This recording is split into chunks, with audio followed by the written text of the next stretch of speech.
con Mariana González Villar y que nos va a traer algo. Bueno, te dejo vos, Lucía, presentarla. Bueno, María Ana González Villar viene desde el sur, desde Villa La Angostura, pero es oriunda de La Plata, es una compañera también de Hijos Regional La Plata, que escribió un texto muy hermoso alguna vez y queríamos compartir un fragmento, se llama Rompecabezas.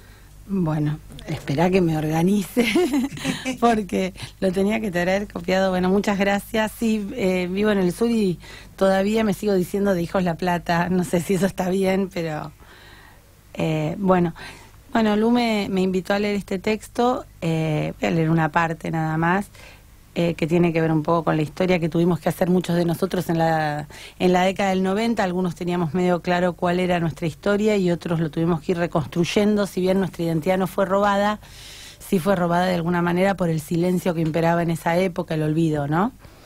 El texto dice: el rompecabezas es un juego que tiene muchas piezas mezcladas que encajan entre sí. Se elige una para empezar y a medida que se van encontrando podemos ir descubriendo una imagen.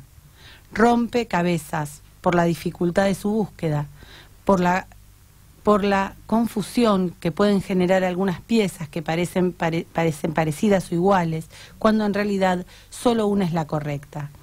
Mi vida es un eterno rompecabezas. Cada vez que encuentro una pieza, las imágenes vuelven a cobrar sentido, las sensaciones se despiertan y se activa la memoria. Empezar a armarlo fue una decisión difícil. Hubo que encontrar palabras, hurgar en el dolor, desactivar secretos familiares, silencios de la sociedad.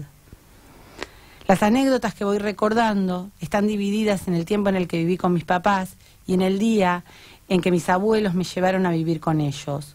La división pertenece a una existencia paralela que se vivía en el país, el de la clandestinidad y el de la superficie, donde mucha gente seguía como si nada, cuando por supervivencia, o indiferencia, pero en realidad ocultaba y callaba mi otra historia. Cuando mis abuelas me fueron a buscar y el colectivo se alejaba, me quedo mirando la imagen de mi mamá hasta el último momento. Bueno, después sigue, es largo, pero... Parece esa escena de Kamchatka, sí, ¿no? Sí, después cuando la vi... Chicos... ¿Cuándo no estaba la película? Eso lo escribí, yo creo que en el 2010 fue. En el 2010, después una amiga que me ayudó un poco como a ordenarlo, porque yo ya lo tenía escrito, me dice, presentalo en algún lugar, que no era ningún premio material, sino más simbólico, y Ana María Cariaga fue una de las del jurado. Mira, sí, y bueno, me acordaba porque ustedes le hicieron la entrevista. Y que en realidad lo que yo quería era como difundirlo, ahora ya lo difundo demasiado. Tendría que empezar a escribir, escribo otras cosas, pero bueno. ¿Qué otras cosas escribís? Generalmente escribo mucho sobre política, pero sobre los desaparecidos, sobre las historias también, sobre mi abuela, cómo eran nuestras familias. Nosotros ayer estuvimos en la charla en trabajo social, y pensaba que nosotros en la década del 90 como hijos tuvimos que de alguna manera ir sacudiendo ese miedo que había a hablar, a pesar de que ya habían pasado los 80, que ya había pasado años de democracia, todavía existía el temor en muchas familias a hablar y la esperanza de que volvieran. Digo, en muchas familias quedó eso instalado, o que por decir o porque militar o por tomar una postura te pueda pasar lo mismo. En las escuelas, esto también se dijo mucho ayer, en las escuelas no se hablaba de esto. Nosotros nos educamos en escuelas donde el 24 de marzo no existía como fecha, en donde la historia la pasaban por alto. Ni el peronismo. Nadie, no. Y creo que no es lo mismo estos, por lo menos los 12 años que tuvimos de Estado legitimando nuestra historia, y legitimando también la posibilidad de que hoy muchos jóvenes puedan hablar de eso, por ahí todavía con muchas falencias, pero que vos tengas la obligación como docente de darlo, por ejemplo, en una escuela como en otras, ¿no? Como todo lo que está pasando ahora en las semanas de la memoria, en la universidad, la postura de la universidad, bueno, todo eso. Te escuchaba hablar y escuchaba a Ana María Mercader y me da la sensación de que, sin referirnos a la organización Madres y Abuelas, nos traen muchos relatos de mujeres. Este es un programa de género, es un programa feminista. Es una situación que han atravesado en primera persona las mujeres que están hoy acá, Lucía también, por supuesto, militante de hijos, y que nos traen la inscripción de esas mujeres en la familia, ¿no? De las propias abuelas que las cuidaban, las propias mujeres que se hacían cargo de esta historia.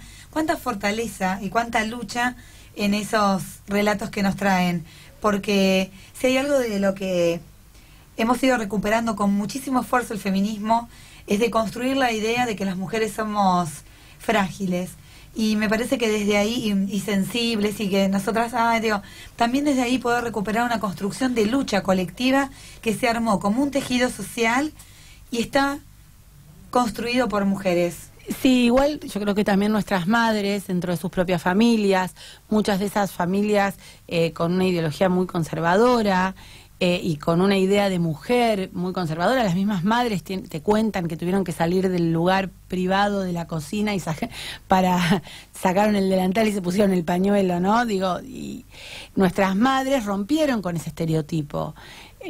También eso se silenció, como ese lugar que tuvieron de...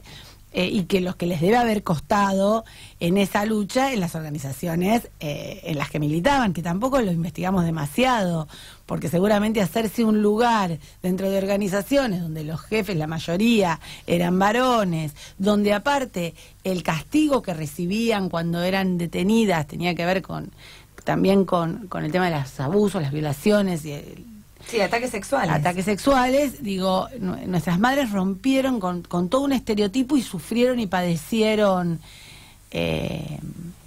bueno, no solo el machismo, sino el castigo por atreverse a ocupar ese lugar. Exacto. Mujeres políticas, ¿no? Que pese a una formación absolutamente conservadora, han roto con esos moldes para crear otra cosa y crear otro tipo de mujeres, ¿no? Sí. Que hasta el día de hoy nos acompañan y nos fortalecen. Sí, y resignificarlas para nosotras como hijas desde ese lugar también nos pone, digo, creo que también es un trabajo que tenemos que hacer, digo, porque hasta ahora, obviamente los que ya tienen formación de género y todo, pero hasta ahora no sé si era un tema que en los 90 se hablaba así como se puede revisar ahora, ¿no? No, seguro que no, porque también, bueno, había como una, en esos primeros acercamientos a la historia de los 70, una especie de idealización, ¿no? Y por ahí poder revisar esta dimensión de esa historia implica tener una mirada crítica también, incluso sobre aquellas organizaciones que no dejaban de reproducir lógicas machistas, a pesar de que estaba esta idea de la paridad. Era una paridad en la que igual las que lavaban los platos seguían siendo las mujeres, ¿no? O sea, además de hacer todo lo otro, también lavaban los platos.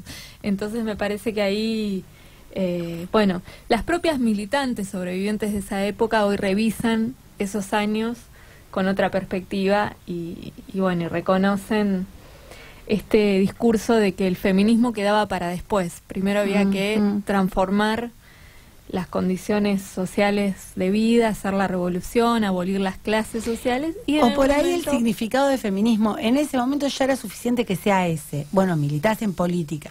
¿Qué más querés? Claro, por ahí no sé ahora, ya llegaron, ¿qué más quieren? ¿No tienen todo ya? Como que, ¿Cuánto? Sí, cuánto. Pero me parece que esto era ya el hecho en ese momento de militar, y no en cualquier lugar político, porque también los lugares que resuenan de la política en ese momento siempre es como un lugar más o aislado, siempre te ponen personajes más lavados. Cuando comenzamos este programa, en la breve editorial que hicimos con Paula Dicardo, trajimos el tema de Mariel Franco y analizamos en clave de género lo que es la política internacional, la política neoliberal, comparando lo que fue la última dictadura militar con procesos de reorganización nacional en toda Latinoamérica y los procesos que se dan ahora llegados a través del voto popular, ¿no? Cómo acribillaron a una mujer militante, feminista, negra, y cómo se dan los mismos procesos, ¿no? Y en ese sentido, reconocer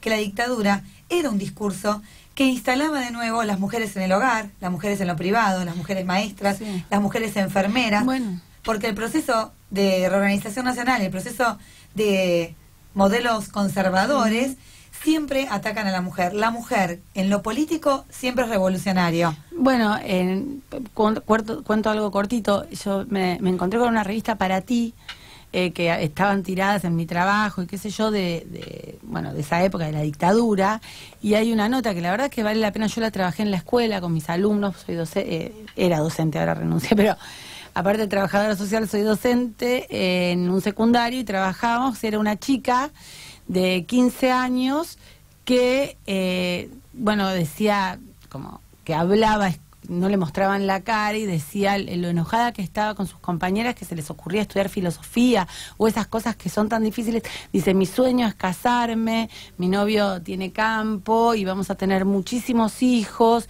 y yo me voy y dice, a mí todo eso que se hace en las modernas ahora, no era, ahora lo cuento y parece gracioso, pero era una nota que salió en Para Ti. Después eran también unas modelos francesas que llegaron a la Argentina y dice, ¿cómo mienten en el exterior? Acá no pasa nada, y ella está todo bien, y las modelos hablaban como, posicionándose políticamente, pero defendiendo la dictadura. Toda la revista, está bien que la revista Para Ti continúa así, claramente, no es que ha cambiado demasiado su línea, pero bueno, está bueno también ver. Sí, ahora el cambio es cómo conquistarlo a él en la cama y no perder el encanto. Claro. O sea, cómo te pones los ruleros, sos efectivamente exitosa. No se va a olvidar de vos, se va a olvidar de vos. O sea, nos van cambiando el tópico, pero siempre nos dan tareas, ¿no? Tips para que no se olvide. Una nueva es cómo hacer para que él no se dé cuenta que tenés pancita. ¡Epa! Por favor, pásame.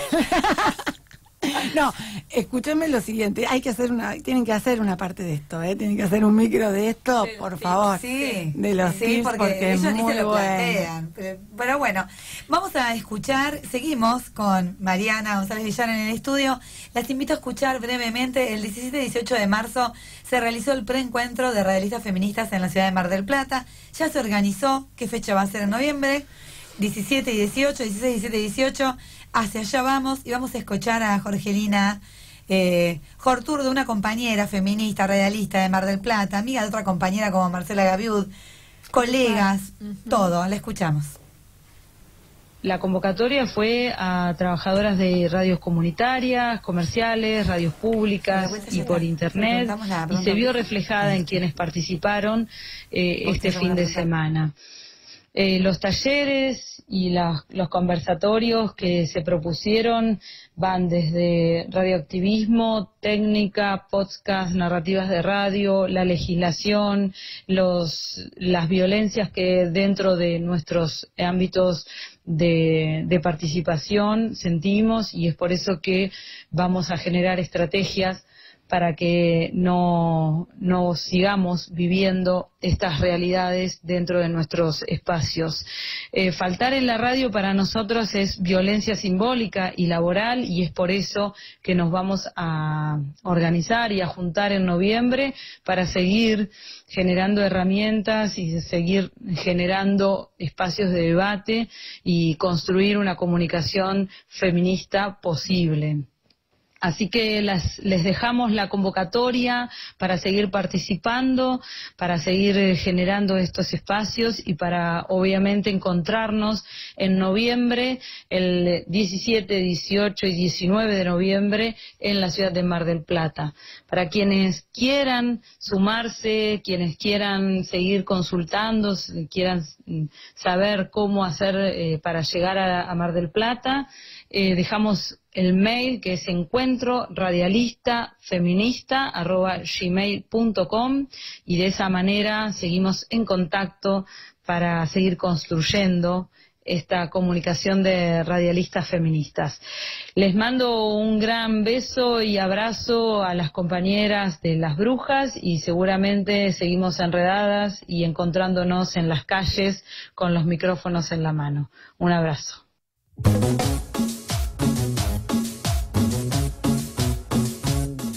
Esta era Jor, le mandamos un abrazo enorme a las radialistas feministas y a la red Nosotras en el Mundo. Seguimos en el estudio, últimos minutos del programa. Segundos casi, sí. Segundos. No, yo quería compartir una reflexión y ver si Ana coincide con este punto de vista, en torno a que, de algún modo, y entiéndase esto con toda la amplitud de las generalizaciones, la dictadura representó el patriarcado, ¿no? La violencia machista en su peor extremo y en su forma genocida, ¿no? Y en su forma social. Y lo que se le resistió a eso fueron las mujeres, fueron las madres, fueron las abuelas, poniendo en práctica, más allá de que no se definan como feministas, sí poniendo en práctica la sororidad, las redes, esto de socializar la maternidad, ¿no? Que contaba Ana Careaga, cuando su madre vuelve a la plaza después de que ella apareciera. Entonces me parece que hay una perspectiva de género ahí pendiente para pensar la dictadura, que bueno, que podemos también retomar desde este movimiento de mujeres y feminista tan activo hoy. Uh-huh. Coincido total, imagínate. No se me ocurriría. Sí, coincido, creo que muchas veces se habló de por qué pasó con los padres, ¿no?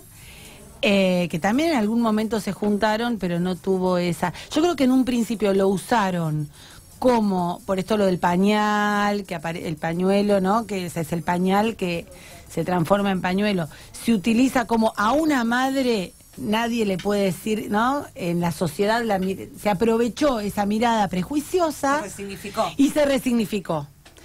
Eso creo. Bueno, vamos a seguir investigando esta línea de análisis. Me gustó. Sí, porque es lo que nos gusta hacer. Para eso venimos, para abrir puertas. Para hacer quilombo, va. Sí. ¿Cómo te gusta decir quilombo? Me encanta decir quilombo. Carlos, si no me decís teta, me decís quilombo. No dije teta en todo el 2018, lo estoy diciendo por primera vez. Bueno, antes de terminar este aquelarre, antes de despedirnos, además veníamos bien y sobre el final nos gusta la mala palabra. La pregunta, ¿no? Sí. La pregunta. La pregunta, vos... No soy virgen. Ay, no, digo, era eso, así no no, sé. así no. Va, no sé hasta ¿Cómo fue? Puede ser, después les cuento. María Ana Sí, querida. González Villar, vos, después de todo esto que dijiste acá, ¿cuándo te sentís una bruja? Cuando Con todo lo que eso significa. Desde que me despierto, eso, suspendo cuando duermo la siesta, que es bastante seguido, por suerte para los demás. Y hasta que me voy a dormir, que por suerte también me voy a dormir temprano, porque duermo bastante. ¿Algún hecho así, alguna reunión, alguna clase Todo el tiempo. que digas? Es un horror. Ese es mi problema, lo estoy tratando en terapia. Porque Bueno. hasta la terapeuta a veces me parece ya demasiado. No lo vamos Sos a demasiado tratar, te bruja. queremos Sí, bruja, te mala, queremos así. sos Nosotros mala. te queremos así. Sí, Lu, ¿a dónde bueno. vamos el domingo? El 23 nos encontramos en... A las 15:30 en Plaza San Martín vamos a homenajear a Adela... Ay, no me sale la Adelina apellido. de la... No. A la madre de nuestra compañera A María Reboredo, Adela claro. Cuco de Reboredo, Ahí está. Ujú. en la Plaza San Martín, en el mismo espacio donde homenajeamos el año pasado a Adelina de Lalle. Hace un mes que falleció. Exacto, y a las 17 horas vamos a marchar de Plaza San Martín, haciendo todo un recorrido que culmina en Plaza Moreno. Eso es el viernes en la Ciudad de La Plata. El sábado marchamos en Capital, a las 13 horas es la convocatoria en las inmediaciones de Plaza de Mayo, porque la Plaza de Mayo está en reparaciones, justo ¿viste? La Reta pero. se le ocurrió ahora, como no pueden quitarnos la lucha, nos quitan los lugares donde la llevamos adelante. Y el domingo a las 17 horas se hace la visita de las 5 en la ESMA. Y en este caso, el motivo de esa visita va a ser la mujer trabajadora y la protagonista, mi madre, Matilde Itzigson. Así que, bueno, todas y todos invitados. La visita es abierta. El único comentario que tengo para hacerles es que sugieren no ir con menores de 12 años porque se recorre el casino de oficiales, que fue el centro clandestino. Y, bueno, por supuesto... no va a estar la visita centrada en ese relato, pero eso va a ser parte y bueno, y posiblemente para los chicos tan chicos sea una situación compleja de explicar, ¿no? Entonces, se sugiere hacerlo con mayores de 12. Y bueno, y las mayores y los mayores que se la banquen están invitadas e invitados a participar. Ahora compartimos el evento en Viaje en Escoba. Nos vemos el 23 en Plaza San Martín, el 24 en las inmediaciones de Plaza de Mayo y el 25 en la ex-Exma. Un abrazo hasta el martes que viene. Esto fue Viaje en Escoba. Gracias.